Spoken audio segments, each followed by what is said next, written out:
Now I'm going to speed dry this again, or shall I? Just a second. I think what I might do is just complete the background fields. So bit of a bit of cadmium yellow, bit of phthalo green, and we'll just, I can see the line of a field or something like that. Slightly.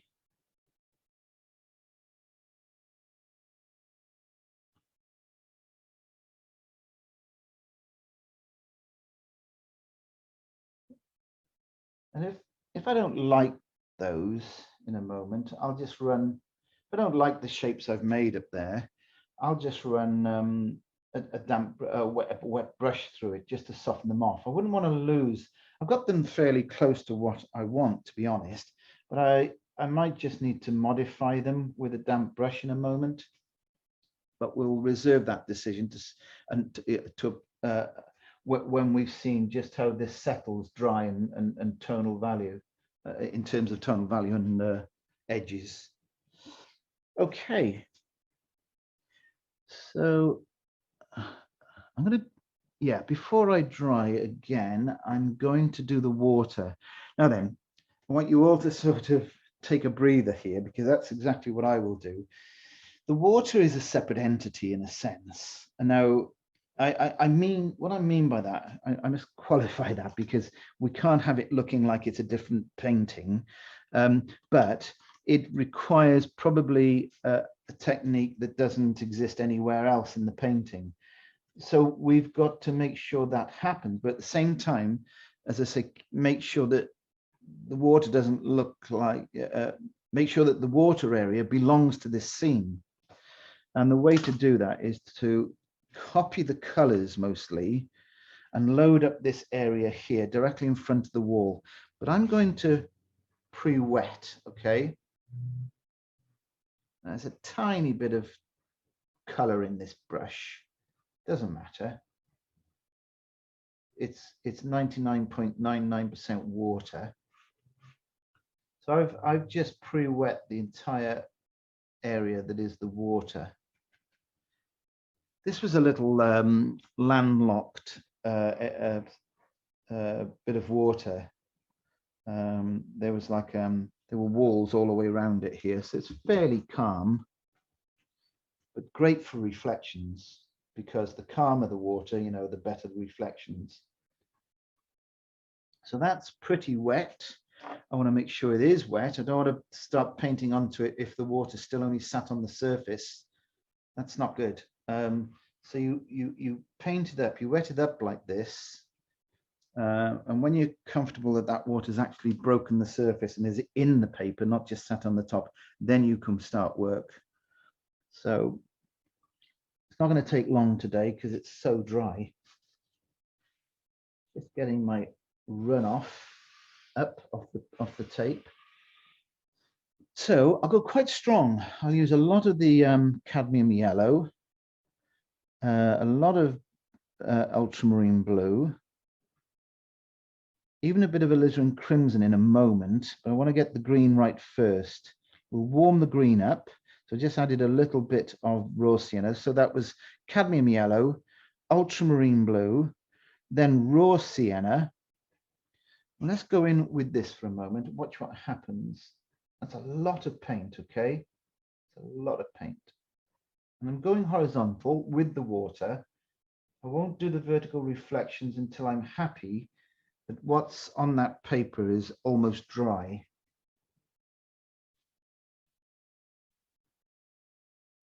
So it looks very strong. If yours doesn't look as strong as this, then immediately get some more paint on there, because we're going to be pulling the strength out of this delivery of paint to get the reflections in a moment. So don't want to fiddle too much. So I'm going to put this brush down. There's still paint in it if I need it. I'm going to put that brush down and go to the 1-inch flat brush, okay, which I haven't used yet. I'm going to set it up by dunking it in the water, get it ready to work, to use. So that's what I'm doing as I speak. I've got it in my water tub, making sure that there's it's just a damp brush. It's a little bit more than damp maybe, but it certainly wouldn't drip water if I were to even shake it. But you don't want it too dry.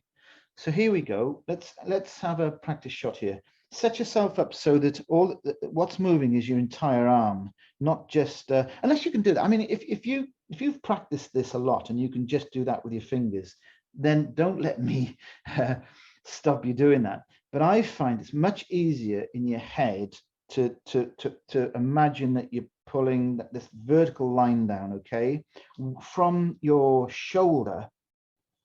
And it's the from your elbow to your paintbrush is almost locked. Right, here we go. Let's pull these reflections down. And I place the brush in that light little white slither up there. Okay, here we go. And I'm pulling this down over here.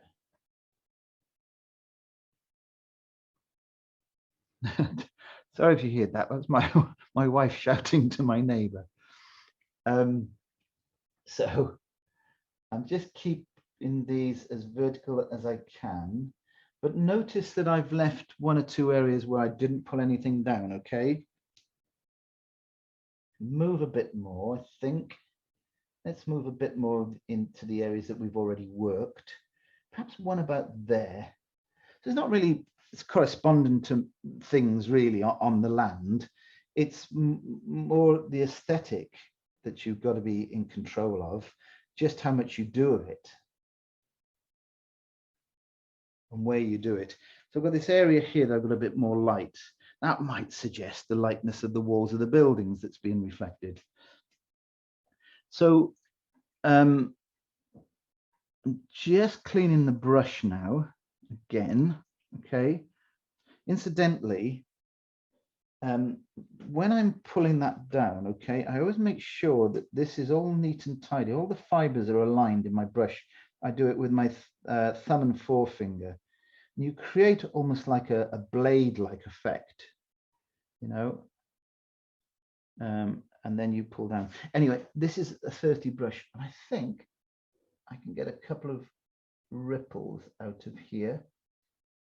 Each time I do that, you have to, because what you've just picked up paint. Each time you do it, you've got to take that paint off with a piece of clean tissue, unlike my mucky tissue there. Clean tissue. Take the paint off that you just used, and we'll have a couple more ripples. Try to align ripples. You know, don't sort of suddenly have a wide ripple up here and then a skinny ripple down here. They get skinnier as they get closer to the wall up there. In other words, if you put another ripple in the water the same distance, it's got to be the same scale as that little ripple there.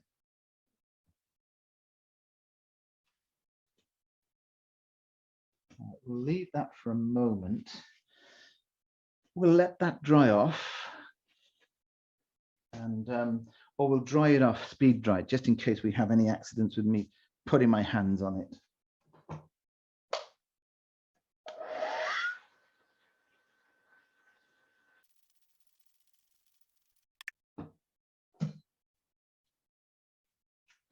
Okay, so now we need to be considering what we can actually do with the walls of the buildings.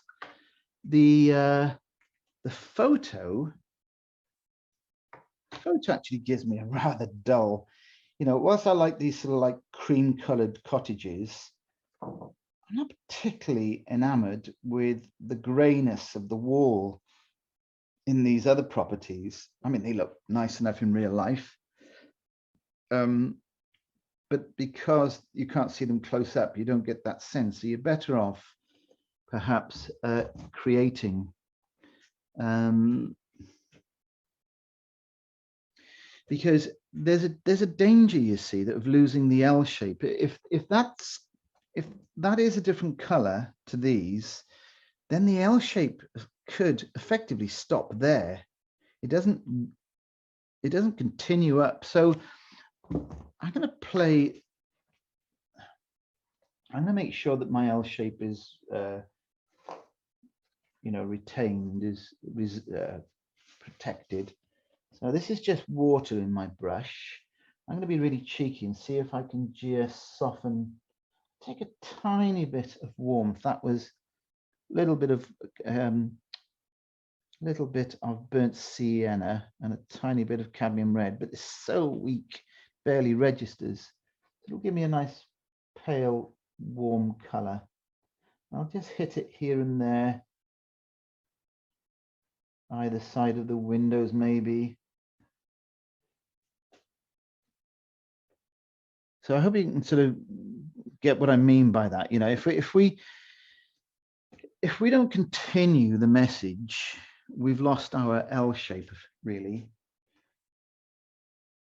I'm using the same very weak, watery, warm color that gives this area sort of creamy.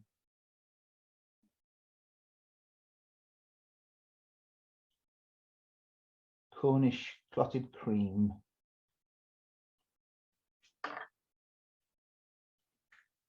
Now there's no, well, almost no water or paint in this brush. Travel down here. Now I'm going to stop for a moment on the buildings there. What I don't like is that little bit there. I knew that would be a problem because you almost want to leave that out. So I'm just going to give it a bit of color as though there's a bit of green, as though the foliage continues up there. Remember what I said about the shapes I made in the background? Well, I just keep in my 1-inch flat brush. I picked up a little bit of the green that I used for that when I was painting that, okay, which is still here on my mixing palette with a lot of water. What I'll do is I'll just, a lot more water than that, in fact, and I'll just soften some of that out. Perhaps put a little cadmium yellow in there.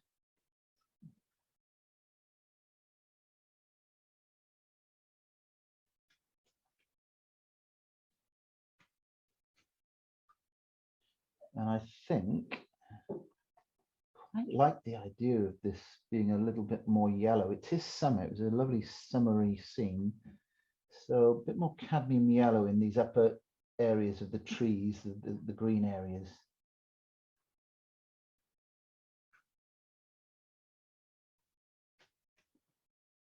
And seeing as I've seen that working quite well, let's put the 1-inch flat brush down a minute. I'm going to bring a bit more sunshine to areas. And the color for that is the cadmium yellow, almost pure cadmium yellow, you know, just a small amount of contamination from that green I was using a moment. But this is the saturation, the chromatic value is high here. Over that area there seems to be some sun hitting things, and the local color of the plant itself. It's probably, I don't know, I was going to say forsythia, but I don't think it was. It's probably maybe ivy and things like that. A lot of yellow in it.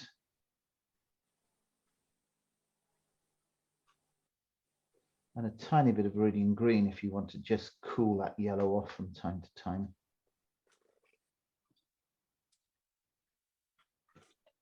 Over here. Now, if I overdo this yellow, this brightness, and things start looking artificial, it's a simple fix just to sort of, you know, we all know how it's much easier to dirty and make muddy colors than it is to keep colors bright, unless you're not mixing them at all.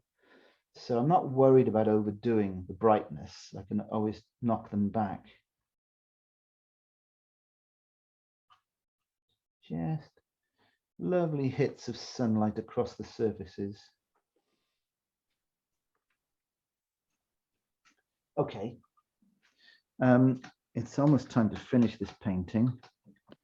Right, okay. I mean, some of those shrubs here might need a bit more texture to them. you know, but I think we'll achieve that much better if we let that dry off a little bit. It's almost as though you can see individual clumps of leaves there, and it is in the foreground. Sorry, it is in the focal point territory. So maybe when things have dried off a little bit, that's what we'll do. I'm going to go to a rigger brush and just use a bit of line around the place until things have dried off a little. I could speed dry it, but I don't think there's any need. This will buy me some time to give my brain some ideas. It's a bit of ultramarine blue, a bit of burnt sienna like this.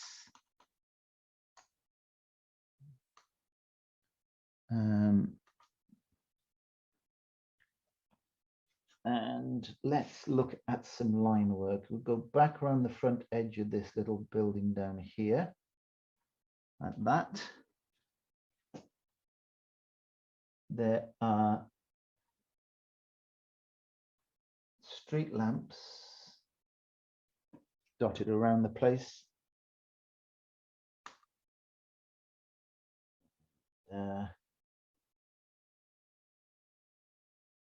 The odd line in the roof itself, maybe, you know,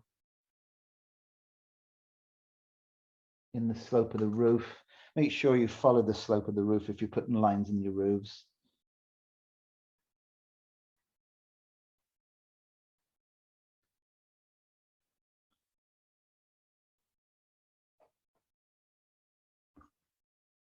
Okay, things across here like this. There's a lot of, oh yeah, there's a sort of line of fence there that I'm just picking out on. Not sure how important that is, but we'll put it in. Okay, right, all right, right. Do we want to put the bench in? If I put it in, I can always lose it again if it doesn't register. It's hardly worth it, but just a thought.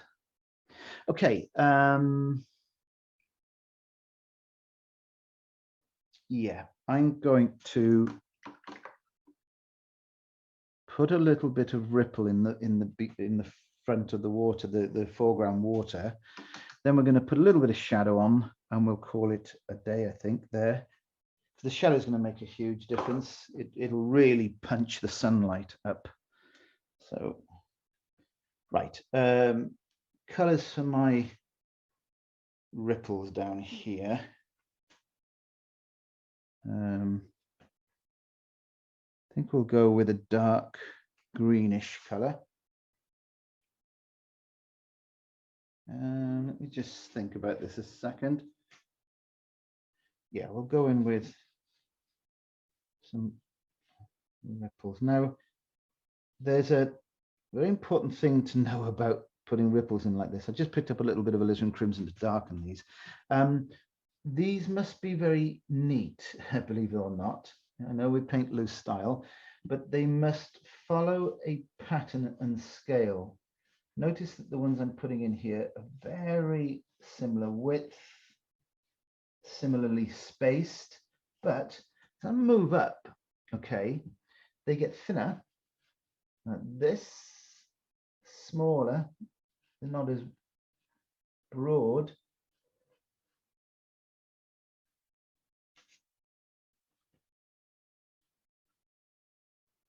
So you've got to get very sensitive towards where the point of that brush in your hand. You need to know where the point of that brush is. And if you can, I mean, you could always revert to a rigger brush if you want even thinner lines showing. Okay, so this is a rigger brush. That'll give you hairline scale ripples like this.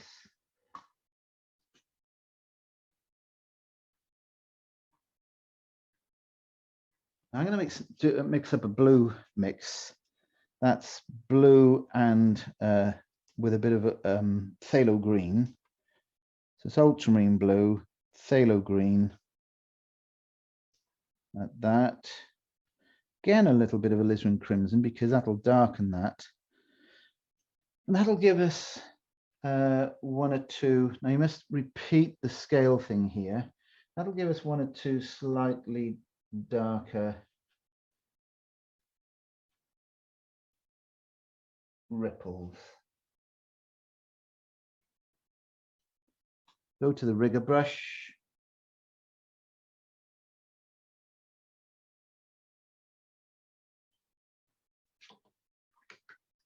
Okay, now I'm going to let that, I'm going to forget about that now. I'm going to get that sort of out of my head. Okay, I'm just going to let that do what it's doing and be careful not to rest my hand on it. Perhaps I should speed dry it. We'll speed dry it.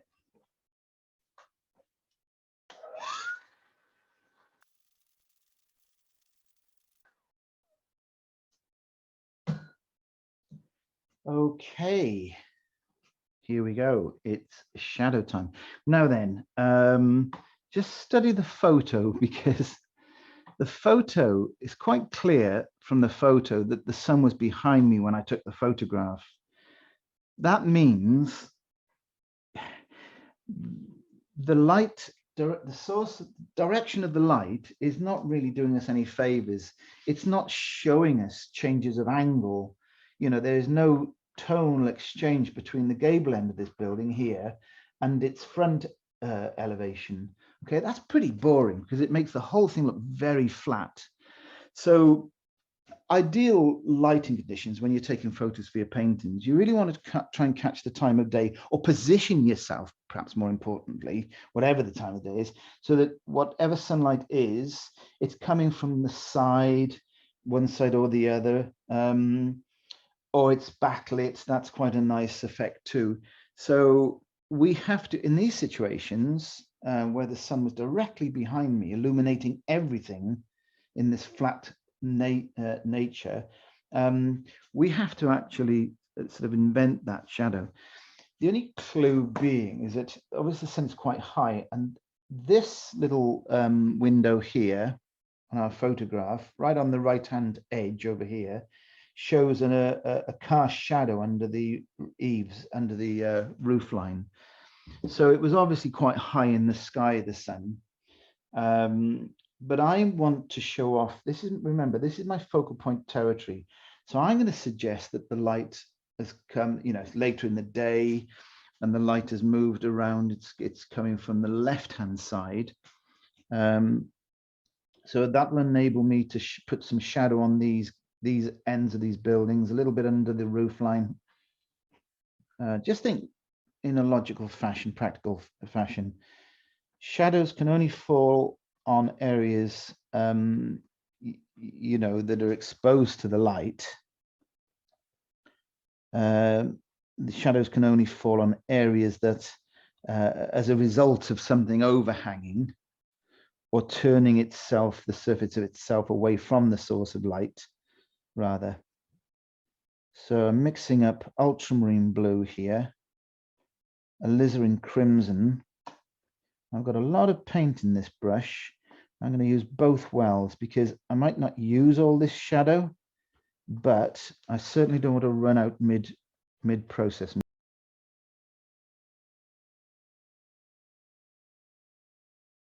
Let's put out a bit of fresh paint. So what I like to do, especially with this palette, is quite useful, this palette, I'll show you. I make both of these mixing areas, big mixing areas, the same color to start off with, like this.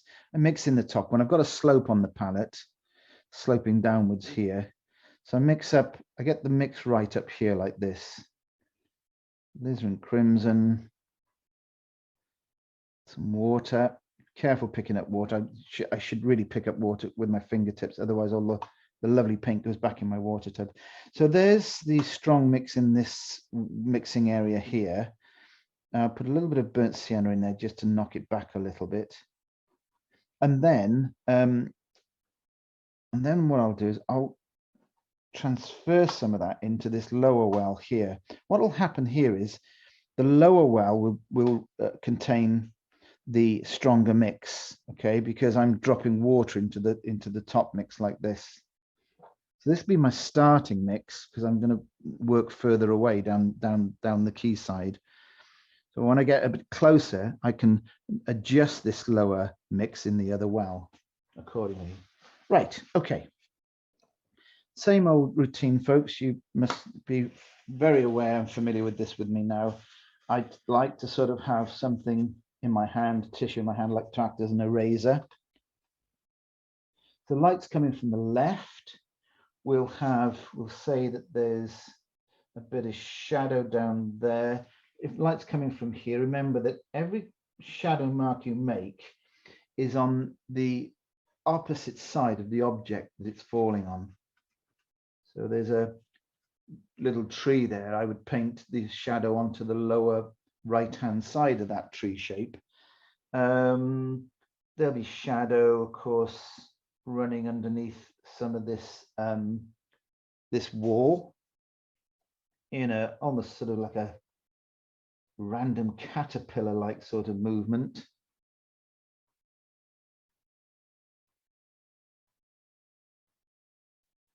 Sometimes the shadow goes all the way down and meets the water in places. That's very, again, it's a very arbitrary thing. You just do a bit and see what it looks like. Stop. I'm going to shadow. I'll put a shadow in there, I think. The tissue is a great little tool because you can make a shape and then manipulate it further. I'm going to suggest that, you know, I know there are properties just out of shot here, which would be as tall as these houses. So if the light was right, I'd expect to see some shadow over that building down there like this.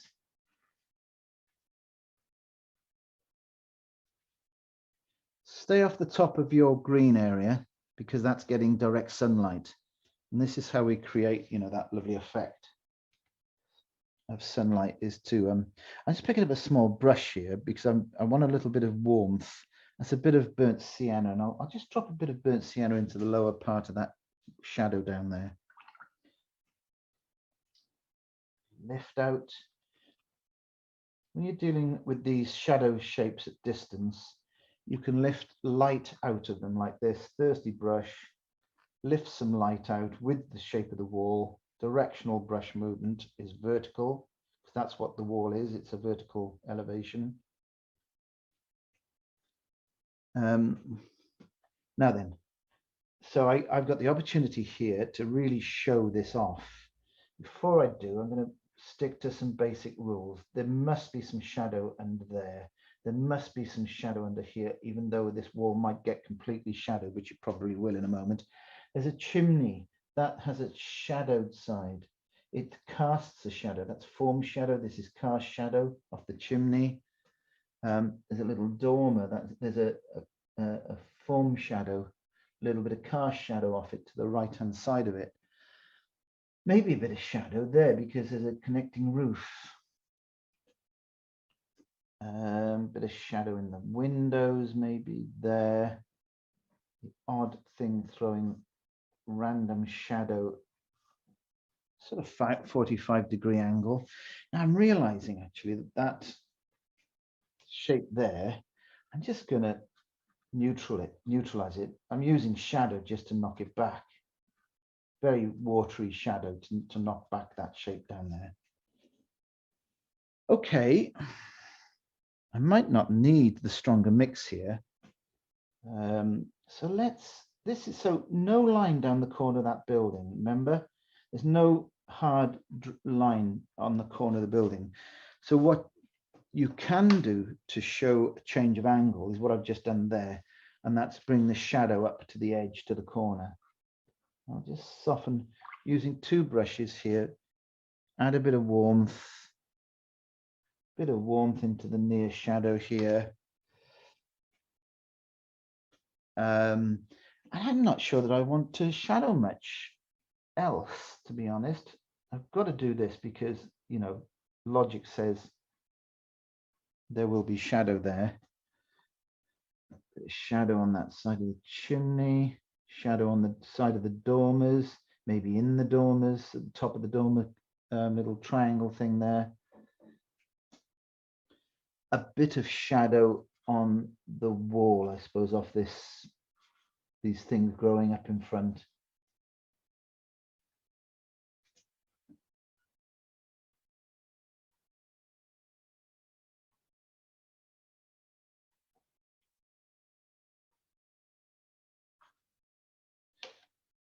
And I think we're more or less there.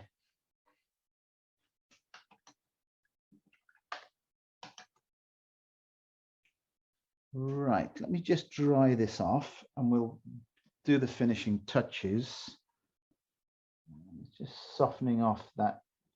When shadows fall on whatever these things are, climbing plants, bushes, trees, shrubs, they'll have mostly a soft edge within the shape. The shadows have a soft edge because the surface is very broken. So that always that you should always use a soft edge for. Oh, sorry, this end building shadow.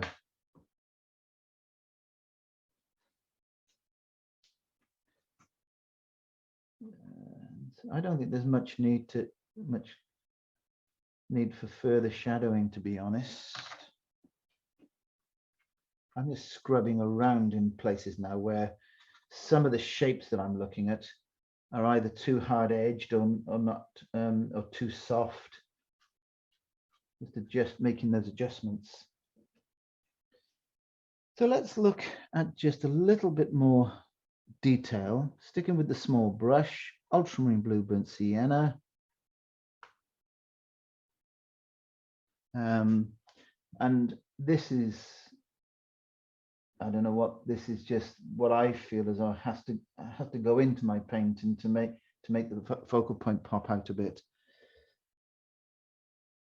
They're just little suggestions of dark recesses, but this is strong. Really, this is probably the proper dry brush technique here. Very little water in the mix. Ultramarine blue, burnt sienna,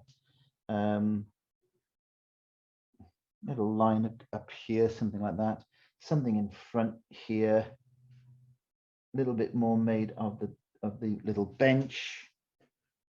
Something in the wall down here like this, and in the bottom of the green areas.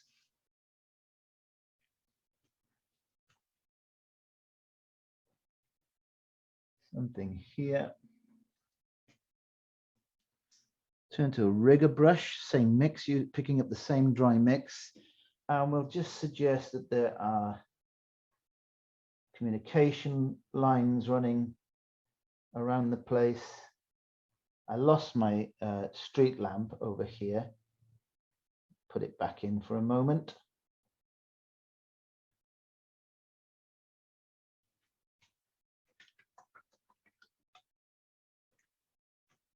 Little bit of white gouache. Add that sense of summer. Just sorry, what I'm doing here is I'm just prodding my lot of water in this rigger brush straight down the tube of gouache paint. And a nasty little droplet of water up there in my sky. It's a little highlight over there on the top of the bench. I'll zoom in a moment, folks, so you can see some of this stuff that I'm now adding up close.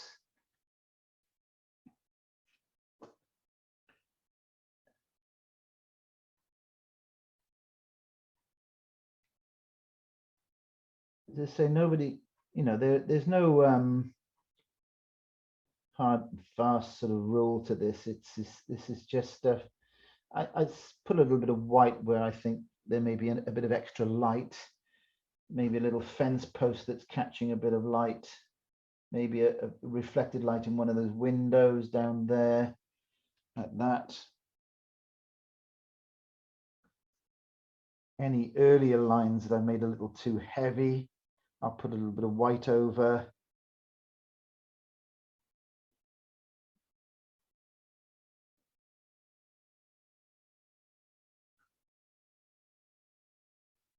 This went a bit wayward with that chimney pot. There we are, it's better. And I think there's one more thing I want to do before we call this a done job. I'm going to put the mount around it before I do what it is I'm thinking, just in case. No, it'll help me affirm whether this thought that I'm having is right or wrong. I'm just cleaning my workspace area of all this paraphernalia that I've been using. So I'm wondering, I'll put the mount around it because it'll help. I'm wondering whether I bring a bit more reflection in this water and actually pull the brush across these ripples down here in the foreground. Yeah, I think I will. I think I will. So putting my palette back. What I'm going to do, I think, is I just want a clean area on my palette. So I'll show you exactly what I'm doing here. This is the lid of my palette. I haven't used it much today. And I just want to clean it off. Because what's in there I don't want. And I can't, I can't be bothered. It's to clean that out. Perhaps I'm just being lazy, but this is the quicker answer. And I'm going to pick up my 1-inch flat brush, make sure it's clean. And I'm going to pick up some ultramarine blue, like this, with a bit of phthalo green in it. Produces a lovely turquoisey color. That's the ultramarine blue. That's the phthalo. Be careful with the phthalo. You don't want it green per se.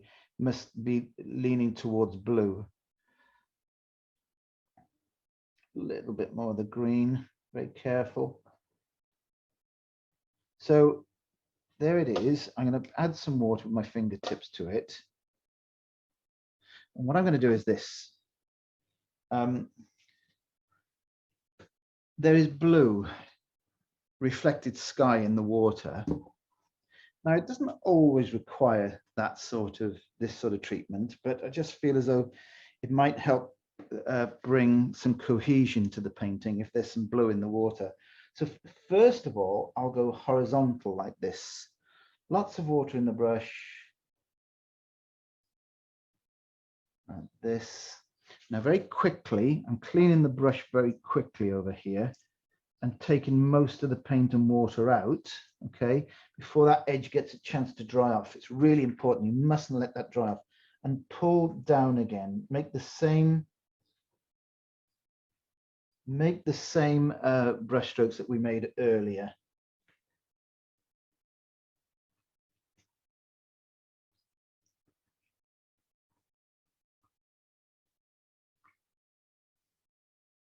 There, I think I'm happy with that. That's really brought, as I say, the cohesion into the painting. Now you could even, okay, you could take, I'm just picking up a bit of cerulean blue because I know it's a bit more opaque, it'll stand out better. You could even hint upon that blue, lovely, cool blue stuff, reflections off the water, whatever, just in some areas of the wall itself, okay? And that also helps the cohesion. Sorry, it's as though things, if the lamppost was blue, something like that, and it hit the greenery of the wall and what's growing on the wall, that goes from the sky through the buildings and into the water. It's threading, it's like pulling everything together through just very subtle things that the eye doesn't, the eye probably doesn't even see, but it's detected subtly in a subtle, almost sort of subconscious way. Let's put the mount back round.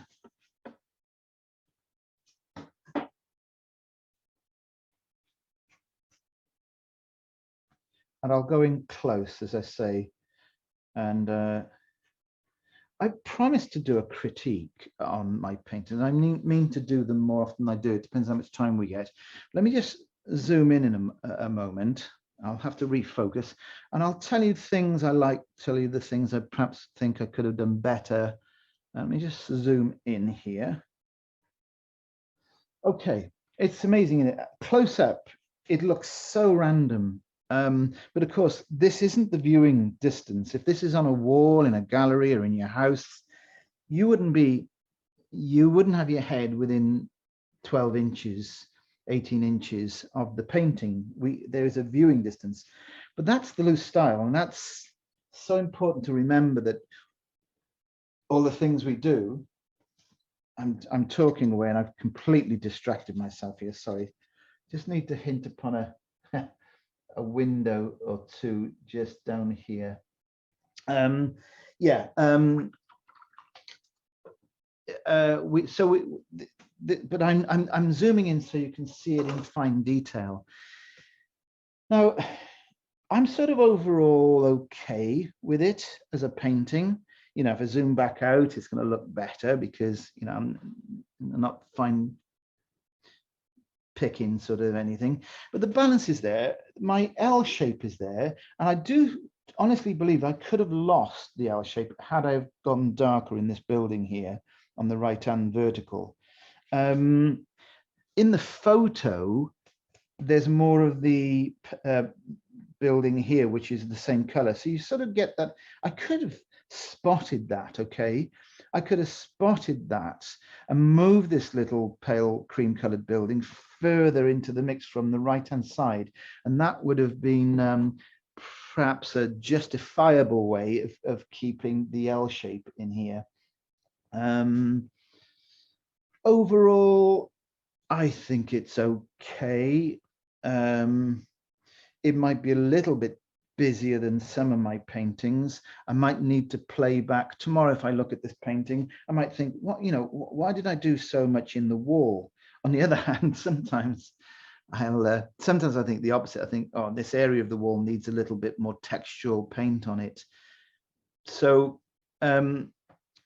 critique on me would be, you know, I need to consider how much I'm working my different areas. Was there any need to go quite so detailed on some of the windows at the peripheral? You know, are these edges up here too hard against the sky? And when I'm faced with these questions, I first of all answer the logical question. It was a bright day, and there was a lot of light behind this area. We would expect to see hard edges, but then counterpoint to that, the counter argument to that is, it doesn't matter. Does it spoil the painting? Okay, yes, you're right. Logic, practical ideas suggest that it should be a hard edge, but does it distract from this? You know, it's a very hard edge. So I might just, and I often do this, just take a damp finger and I'll just soften it like this. Same over here, you know, you can't see it now because I've zoomed in, but over here on the left, over there, I've got the same hard edges against the skyline. Now, you know, in some bright light conditions, you will have hard edges, but it doesn't mean to say that it's working for the painting. So anyway, I'll zoom back out, folks, and I'll try to do a few of these sort of like mini crits at the end of each painting if we get time. I'll put that mount back around.